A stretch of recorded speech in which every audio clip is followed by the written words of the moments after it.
Warmest climes but nurse the cruelest fangs, the tiger of Bengal crouches in spiced groves of ceaseless verdure. Skies the most effulgent but basket the deadliest thunders, gorgeous Cuba-nosed tornadoes that never swept tame northern lands. So, too, it is, that in these resplendent Japanese seas the mariner encounters the direst of all storms, the typhoon. It will sometimes burst from out that cloudless sky, like an exploding bomb upon a dazed and sleepy town. Towards evening of that day, the Pequod was torn of her canvas, and Barepold was left to fight a typhoon which had struck her directly ahead. When darkness came on, sky and sea roared and split with the thunder, and blazed with the lightning, that showed the disabled masts fluttering here and there with the rags which the first fury of the tempest had left for its after-sport.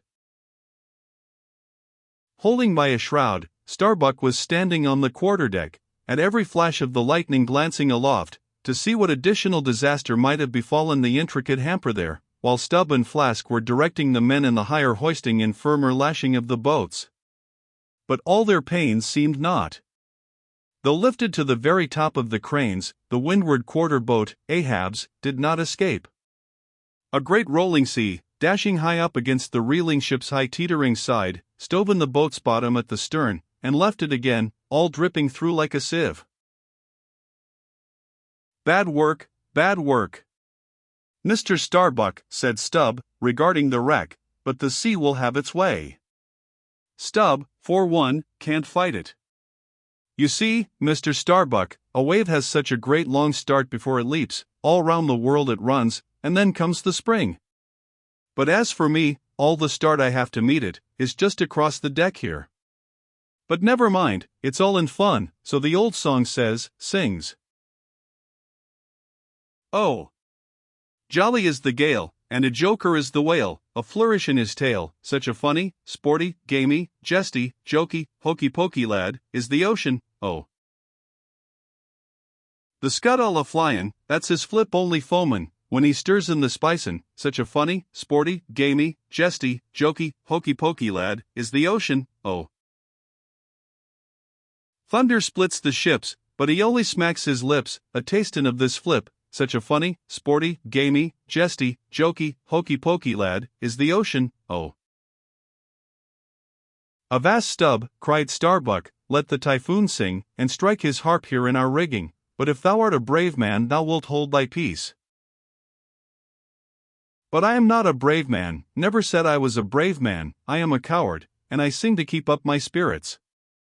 And I tell you what it is, Mr. Starbuck, there's no way to stop my singing in this world but to cut my throat. And when that's done, 10 to 1 I sing ye the doxology for a wind-up. Madman! Look through my eyes if thou hast none of thine own. What? How can you see better of a dark night than anybody else, never mind how foolish? Here, cried Starbuck, seizing Stubb by the shoulder, and pointing his hand towards the weather bow, markest thou not that the gale comes from the eastward, the very course Ahab is to run for Moby Dick? The very course he swung to this day noon? Now mark his boat there, where is that stove? In the stern sheets, man, where he is wont to stand, his standpoint is stove, man. Now jump overboard, and sing away, if thou must. I don't half understand ye, what's in the wind? Yes, round the Cape of Good Hope is the shortest way to Nantucket, soliloquized Starbuck suddenly, heedless of Stubb's question. The gale that now hammers at us to stave us, we can turn it into a fair wind that will drive us towards home. Yonder, to windward, all is blackness of doom, but to leeward, homeward, I see it lightens up there, but not with the lightning. At that moment, in one of the intervals of profound darkness, following the flashes, a voice was heard at his side, and almost at the same instant a volley of thunder peals rolled overhead. Who's there? Old Thunder, said Ahab, groping his way along the bulwarks to his pivot hole, but suddenly finding his path made plain to him by elbowed lances of fire. Now, as the lightning rod to a spire on shore is intended to carry off the perilous fluid into the soil, so the kindred rod which at sea some ships carry to each mast, is intended to conduct it into the water. But as this conductor must descend to considerable depth, that its end may avoid all contact with the hull, and is moreover, if kept constantly towing there, it would be liable to many mishaps, besides interfering not a little with some of the rigging, and more or less impeding the vessel's way in the water. Because of all this, the lower parts of a ship's lightning rods are not always overboard, but are generally made in long slender links, so as to be the more readily hauled up into the chains outside, or thrown down into the sea, as occasion may require. The rods! The rods, cried Starbuck to the crew, suddenly admonished to vigilance by the vivid lightning that had just been darting flambeaux, to light Ahab to his post. Are they overboard? Drop them over, fore and aft. Quick! Avast, cried Ahab, let's have fair play here, though we be the weaker side. Yet I'll contribute to raise rods on the Himalayas and Andes, that all the world may be secured, but out on privileges. Let them be, sir. Look aloft, cried Starbuck. The corpusants! The corpusants! All the yardarms were tipped with a pallid fire, and touched at each tripointed lightning rod end with 3 tapering white flames. Each of the 3 tallmasts was silently burning in that sulphurous air, like 3 gigantic wax tapers before an altar. Blast the boat! Let it go, cried Stubb at this instant, as a swashing sea heaved up under his own little craft, so that its gunwale violently jammed his hand, as he was passing a lashing. Blast it! But slipping backward on the deck, his uplifted eyes caught the flames, and immediately shifting his tone he cried, "But corpusants have mercy on us all." To sailors, oaths are household words. They will swear in the trance of the calm, and in the teeth of the tempest. They will imprecate curses from the topsail yardarms, when most they teeter over to a seething sea. But in all my voyagings, seldom have I heard a common oath when God's burning finger has been laid on the ship, when his mean, Tekela parson has been woven into the shrouds and the cordage. While this pallidness was burning aloft, few words were heard from the enchanted crew, who in one thick cluster stood on the forecastle, all their eyes gleaming in that pale phosphorescence, like a far-away constellation of stars. Relieved against the ghostly light, the gigantic jet negro, Daggoo, loomed up to thrice his real stature, and seemed the black cloud from which the thunder had come. The parted mouth of Tashtego revealed his shark-white teeth, which strangely gleamed as if they too had been tipped by corpusants, while lit up by the preternatural light, Queequeg's tattooing burned like satanic blue flames on his body. The tableau all waned at last with the pallidness aloft, and once more the Pequod and every soul on her decks were wrapped in a pall. A moment or two passed, when Starbuck, going forward, pushed against someone. It was Stubb. "What thinkest thou now, man? I heard thy cry, it was not the same in the song." No, it wasn't. I said the corpusants have mercy on us all, and I hope they will, still. But do they only have mercy on long faces? Have they no bowels for a laugh? And look ye, Mr. Starbuck, but it's too dark to look.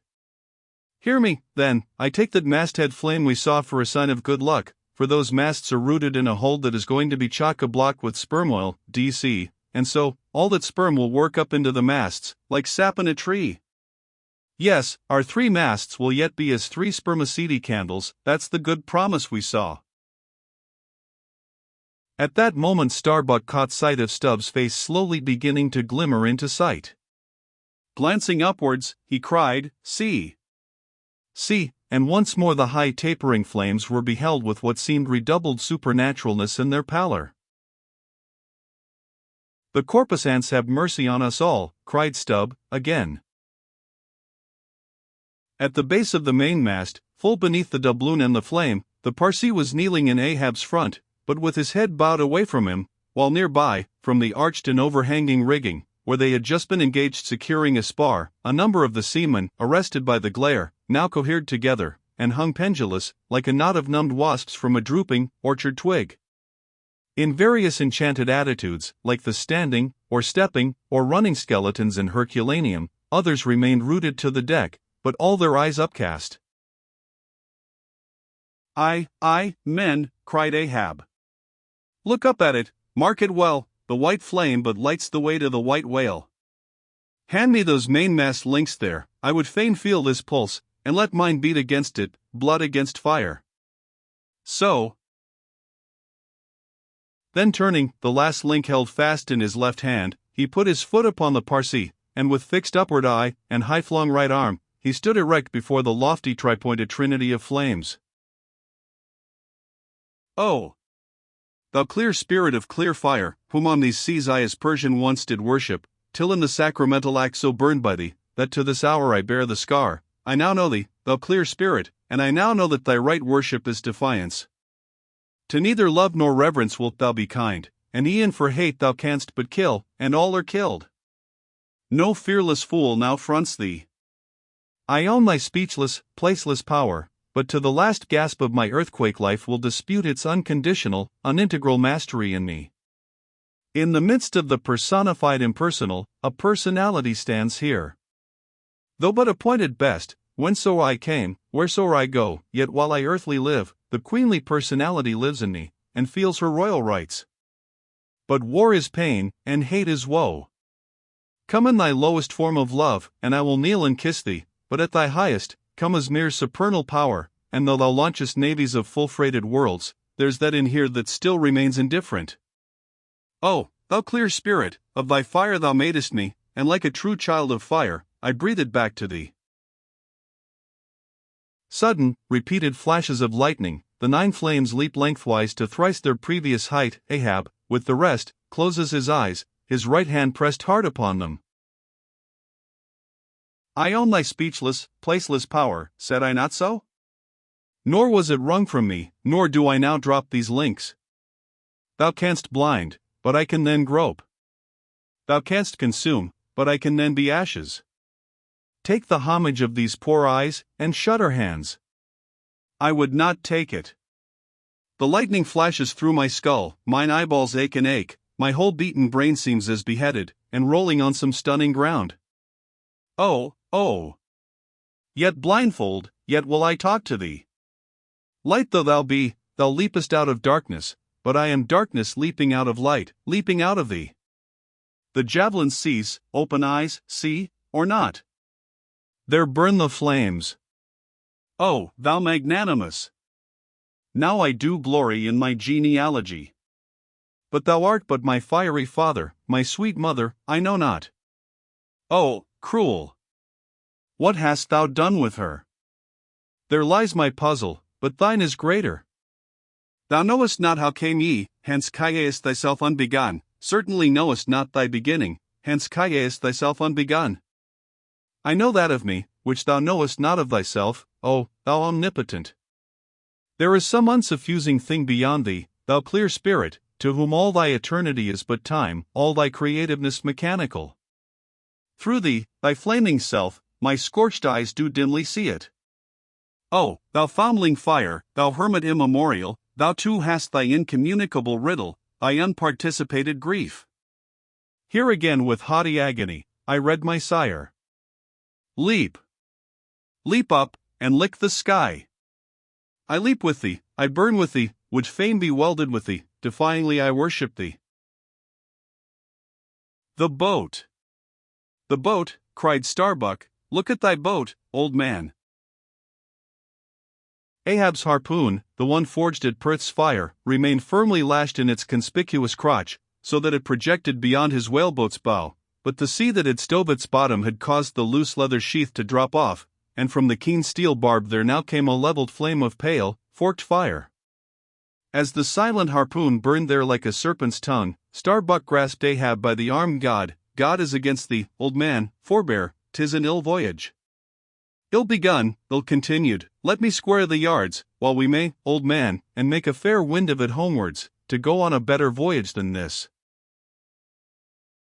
Overhearing Starbuck, the panic-stricken crew instantly ran to the braces, though not a sail was left aloft. For the moment all the aghast mates thought seemed theirs, they raised a half-mutinous cry. But dashing the rattling lightning links to the deck, and snatching the burning harpoon, Ahab waved it like a torch among them, swearing to transfix with it the first sailor that but cast loose a rope's end. Petrified by his aspect, and still more shrinking from the fiery dart that he held, the men fell back in dismay, and Ahab again spoke. All your oaths to hunt the white whale are as binding as mine, and heart, soul, and body, lungs and life, old Ahab is bound. And that ye may know to what tune this heart beats, look ye here, thus I blow out the last fear. And with one blast of his breath he extinguished the flame. As in the hurricane that sweeps the plain, men fly the neighborhood of some lone, gigantic elm, whose very height and strength but render it so much the more unsafe, because so much the more a mark for thunderbolts, so at those last words of Ahab's many of the mariners did run from him in a terror of dismay.